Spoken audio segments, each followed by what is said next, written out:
बचपन में जब भी मैं टीवी देखता था तो उसके ऐड ब्रेक में एलआईसी की एक कोट आती थी, ज़िंदगी के साथ भी और ज़िंदगी के बाद भी।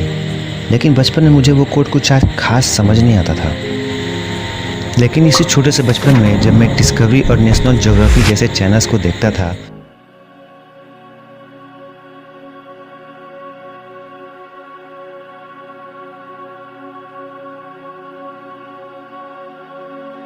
और उसमें अलग अलग एनिमल्स के वीडियोस और फोटोज़ को देखता था, तो उस समय हर बच्चे की तरह मेरे दिमाग में सिर्फ ये नहीं आता था कि ये सब कितना अट्रैक्टिव और ब्यूटीफुल है, बल्कि ये भी सोचता था कि यार इन वीडियोस को बनाया कैसे गया होगा, कौन से लोग होते होंगे इनके पीछे, कैसी होती होगी इनकी ज़िंदगी।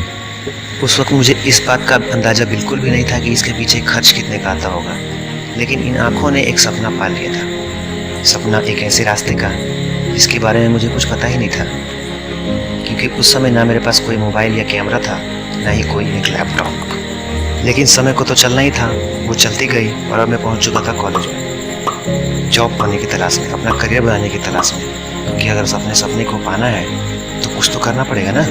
पर तब भी मेरे पास एक छोटा कीपैड फ़ोन ही हुआ करता था, क्योंकि मैं किसी महंगे फ़ोन या कैमरे लैपटॉप किसी चीज़ की जिद नहीं कर सकता था अपने घर वालों के पास। क्योंकि आपने वो लाइन तो सुनी होगी ना कि एक लोअर मिडिल क्लास फैमिली में रहने वाले लड़के का जन्म उसके उम्र से कुछ ज़्यादा ही हो जाता है, मतलब वो अपने उम्र से कुछ ज़्यादा ही पहले बड़ा हो जाता है, जब उसे पता चलता है कि उसके घर वालों की पूरी कमाई उसके घर के खर्चे से काफ़ी कम है। लेकिन मेरी जॉब की ज़रूरतों को देखते हुए पापा ने मुझे एक 25,000 का लो स्पेसिफिकेशन वाला लैपटॉप दिला दिया था अपनी महीनों की काफ़ी बचत के बाद, जिसमें छोटे मोटे कोडिंग से रिलेटेड सॉफ्टवेयर तो चले जाते थे, लेकिन कोई भी हाई एंड सॉफ्टवेयर नहीं चल पाता था। लेकिन एलआईसी की वो लाइन मेरे दिमाग में अब भी थी कि ज़िंदगी के बाद मुझे कुछ नहीं पाना, मुझे तो इसी ज़िंदगी में सब कुछ पाना है। इसीलिए 1 साल पहले मैंने अपना यूट्यूब चैनल शुरू किया, और जब भी समय मिलता था मैं उस वीडियो रिकॉर्ड करता था, शूट करता था, जो भी मेरे दिल में आता था।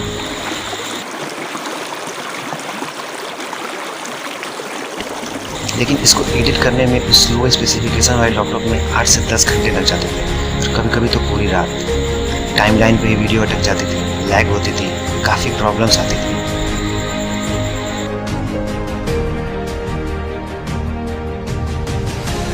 लेकिन मैंने हार नहीं माना, मैंने मोबाइल में भी एडिट करना शुरू किया, लेकिन उसमें भी डेली क्रैशेस की प्रॉब्लम, लो मेमोरी साइज की प्रॉब्लम, टाइमलाइन पे भी उसमें भी डेटा अटक जाता था, काफ़ी प्रॉब्लम उसमें भी मैंने फेस किया। लेकिन मैं रुका नहीं। इन सब चीज़ों को करते हुए मैं बाहर से तो खुश तक था, लेकिन आईने के सामने वो निराश चेहरा मुझे साफ साफ दिखाई देता था। लेकिन लाइफ में मैंने हमेशा अपनी कमियों से आगे बढ़ने का सीखा है। अंधेरे में भी आंखें खोलकर उस उजाले को ढूंढने की कोशिश की, क्योंकि एक वाइज मैन का कहना है, either you push your limits or suffocate in your comfort zone. इसलिए यूट्यूब पे आने के बाद आपने काफ़ी सारे आइडियल्स से उनकी बातें सुनने के बाद एक बार तो मैंने तय कर लिया, जब चीज़ें हमारे पास कम होती है तो वही चीज़ें हमारी क्रिएटिविटी को पुश करती है। भैया अब तुम्हारे पास यही है जो बनाना बना, और हम बनाएंगे। इसलिए अब चाहे जो भी हो जाए, जैसा भी जुगाड़ करना पड़े, ये यूट्यूब पे वीडियो मेकिंग कभी बंद नहीं होगी। क्योंकि ज़िंदगी में अगर तुम्हें कुछ पाना है ना, तो तुम्हें ही तुम्हारी ज़िंदगी के लिए कुछ करना पड़ेगा, तुम्हें ही अपने लिमिटेशंस को पुश करना पड़ेगा, तुम्हारे लिए कोई और तुम्हारी राह नहीं बनाएगा। इसलिए अपनी लाइफ की डायरी में लिखे उस लिमिटेशंस को बोलो, fuck that limitation, and then only you can rise.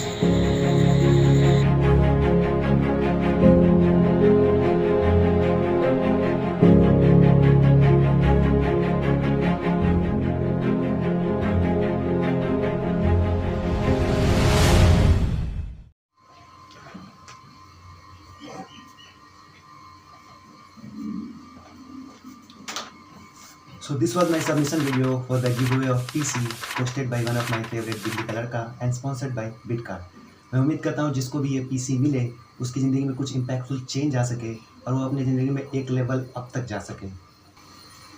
तुझे नहीं चाहिए क्या? चाहिए तो ज़रूर यार।